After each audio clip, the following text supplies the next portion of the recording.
Demi perabotan, motif sopir sengaja buka pintu bagasi meski ada bayi.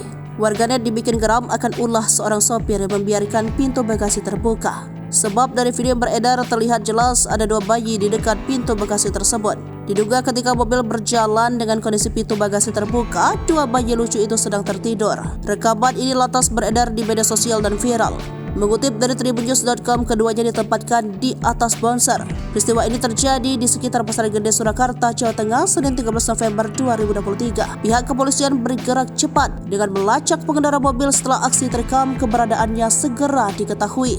Sang sopir berikut kendaraannya diamankan saat menginap di hotel wilayah Gilingan. Kadit Turjawali Ibtu Dian bersama jajaran melakukan penyisiran guna menemukan kendaraan maupun pengemudi dimaksud. Setelah ditemukan, pihaknya mengamankan satu unit mobil minibus jenis Daihatsu Ayla beserta pengemudinya, yaitu Rudi. Kemudian ia disuruh membuat surat pernyataan tidak akan mengulangi perbuatannya lagi. Kasat Lantas Polresta Solo, Kompol Agung menjelaskan, pada saat kejadian tersebut, mobil yang ia bawa sedang diperbaiki. Selain itu, ia juga menggunakan mobil tersebut untuk mengangkut material membangun rumah. Alasan itulah yang membuat Rudi terpaksa membuka pintu belakang mobilnya.